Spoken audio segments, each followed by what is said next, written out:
Hi,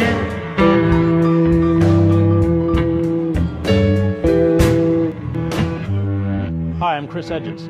Welcome to Days of Revolt. Today we're going to be discussing the slow-motion genocide that the Israeli government, with of course American support, is orchestrating against the 1.8 million Palestinians in Gaza.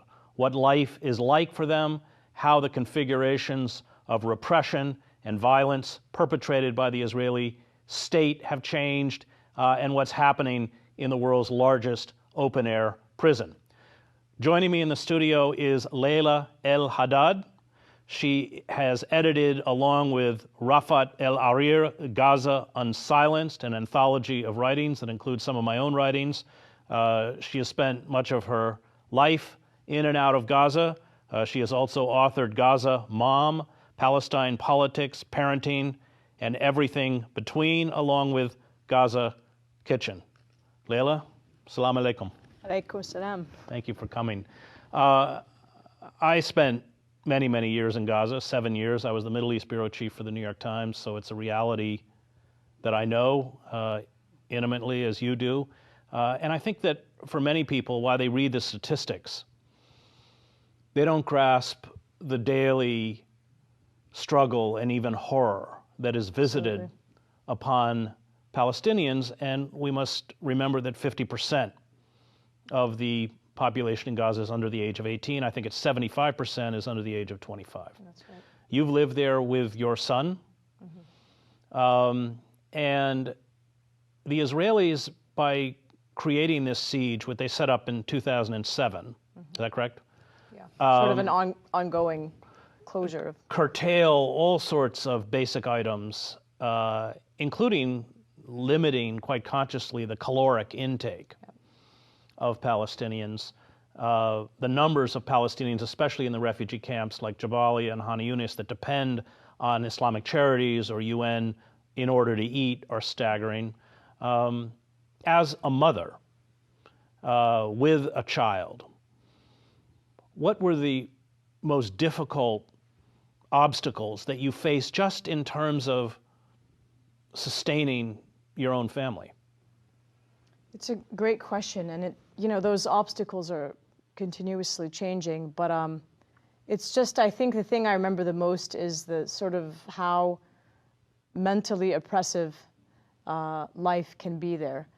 Feeling that everything about your life, the air that you breathe, the water that you drink, when or you can turn the electricity on or off, what sorts of foods are available to you, where and how you can move in and out of your own home, are all being controlled by an outside force. Oh, and we should also mention the water, because huge swaths of Gaza, because the Israelis have drained the aquifers, you don't have potable water. You don't have water that you can drink. Absolutely. They drain that coastal aquifer that central Gaza sits on, so that before the water gets to Gaza, it's like you were saying, depleted and full of nitrates right now. And because the aquifer was overpumped when the settlements that took up a significant portion of Gaza's landmass would fill their pools and water their lawns. I remember being in Khan Yunis and looking in the Khan Yunis refugee camp when the settlement was there, which was surrounded by cyclone fencing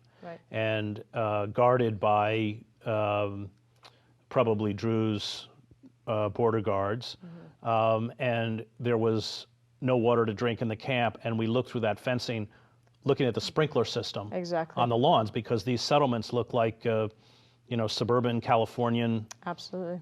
Yeah, and not to mention having prided themselves in being sort of on the forefront of like organic gardening or like organic orchids and all sorts of business that, strawberries that are all very water intensive. So the result, of course, is that if you open the faucet today in Gaza City, the water is essentially saline. And something like, having spoken to the Palestinian Hydrological Society and others, 90% of the water is unfit to drink in Gaza, which means that most people have to rely on buying filtered water. And that can get very expensive when you have, large families, which many Palestinians in Gaza do. Not to mention that you require electricity to be able to pump, to be able to operate the water pumps, right?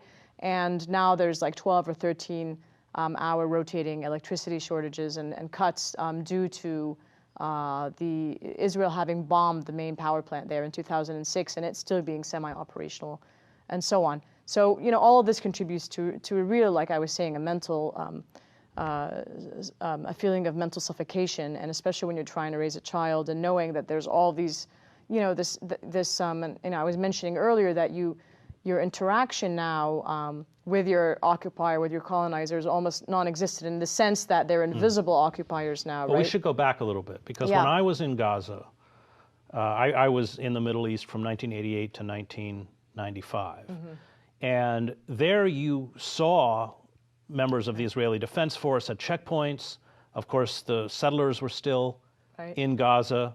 And sometimes in Gaza City, they would even come. You're right. Yeah. And the Israeli Air Force would bomb. They were bombing, I think they bombed the police academy when I was there with F-16s. But Gaza's been reconfigured from a kind of a much more primitive form of occupation on the ground to a kind of high-tech prison. Absolutely. Where you have drones up 24 hours a day. You have, along the security perimeters that have been built by Israel, electronic computer-run machine guns. And of course, they're using very heavy artillery, missiles. And then the naval blockade, as well as the naval blockade, right? So you can, there's a 3-mile limit. Right, it's something like 3 to 6, depending on how well the Palestinians are behaving. Right, and with the withdrawal of the settlers, they really use almost indiscriminate firepower. Yeah. In a way that they didn't, I think. And they're also testing out all sorts of new military hardware that they attempt to sell. They're one of the largest arms dealers in the world. Absolutely. It's Gaza's become their testing ground. Right. In a the sense. sonic booms, I think you were there for. Yeah.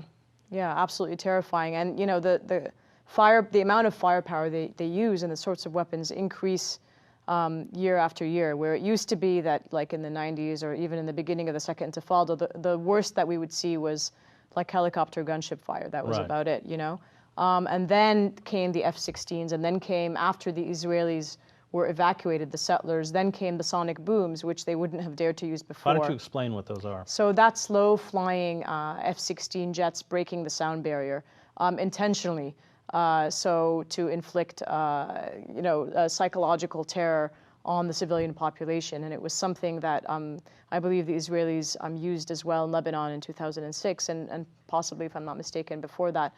And it's illegal, obviously, because you're doing it intentionally to terrorize the civilian, but that's the sole purpose of it. And you don't hear the jet coming, right, because they're breaking the sound barrier, and then before you know it, you just hear an intense explosion that the best way to describe it is like you feel like something on the inside out is exploding. Like you just get completely disoriented and start shaking, don't know where you are, you feel like the ground beneath you. And they were doing this on a regular basis in their so-called attempt to deter any Palestinian resistance from Gaza, in addition to regular artillery fire from the border. And then that, of course, progressed to an all-out assault and bombing and cast lead, and after that. Well, there's been 3 major assaults. The worst in the one past was 5 last years. summer. The worst one last summer. And I think it's important to realize that these assaults seem to have 2 objectives. Obviously, the Israeli government would like to break support for Hamas. I think the opposite has happened, but that is part of the reason for this massive indiscriminate violence, the use of sophisticated attack craft, artillery, mechanized units against a population that is defenseless, that has no army, no navy, no command and control, no mechanized units, no artillery, and can fire off rockets, which I think Norman Finkelstein calls enhanced fireworks. Not that I defend the firing of those rockets indiscriminately, but to somehow compare those rockets to what is being done to the Palestinians is, for those of us that have been there, kind of a joke. The other is to reduce Palestinians to a subsistence level, so that daily life... I would argue that's the real goal, I think. It becomes such a struggle to get food. Definitely. Yeah, I mean, what I always say is that it doesn't matter who's in power on the Palestinian side, because long before Hamas there was Fatah, and we were hearing the same sorts of arguments from the Israeli side. There's no partner for peace, and the Palestinians only want terror, and the mothers teach their children, you know, this is something that of course I as a mother is very important to me, that they teach their children to hate, and on and on and on. So, you know, now it's Hamas, before it was Fatah. You know, in the West Bank there's no rockets, you're still getting besieged and bombed and so on there and colonized. But the food situation is so not the food as bad situation, in the West Bank. So, right, no, it's not. But I mean, still, you're taking together the West Bank and Gaza, the poverty levels. I mean, let's stop and just, in the West Bank, they've created mini Gazas. Bantustans that are completely surrounded. And severed from one another. Severed from one another, where they can, when they want to, shut everything down and essentially create mini ghettos that replicate the large ghetto of Gaza. Exactly. And in fact, I always say Gaza was sort of the model or the pilot project for the West Bank, in the sense that before they began to build the separation barrier around the West Bank that eats up, 40% of the, essentially annexes 40% of the West Bank, they built it around Gaza. So very few people know that. That started in the 1990s during the Oslo Accords, right? Sort of the so-called decade of peace, and continued, and now there's this electric fortified fence that you talked about surrounding Gaza. So anything they want to try out in the West Bank, they'll first try out in Gaza. And back to, we were speaking about the food situation, you'll notice that if you kind of study the targets that the Israelis bombed are overwhelmingly, we talked about infrastructure, institutions, and agricultural. And you see this sort of systematic attempt to destroy Gaza's productive sector, not only through the various assaults and raids against Gaza, but also through the ongoing siege and closure of Gaza. And this was, there was an article, I believe, in Time magazine, and there was an Israeli governmental official who had stated that the objectives of the blockade were no development and no prosperity, and then no humanitarian crisis, meaning like they wanted to kind of keep things in check, thus this caloric formula, like, look, we're allowing in 1,300 calories per person, so everything's fine. But then keeping things kind of always teetering on the brink of collapse, never providing them with enough, access, very importantly, because you can provide people with food, but what does that mean in terms of food sovereignty and people's access to those foods? It doesn't mean anything. So targeting that productive sector, making sure the population is never fully self-sufficient or able to be productive or in any way,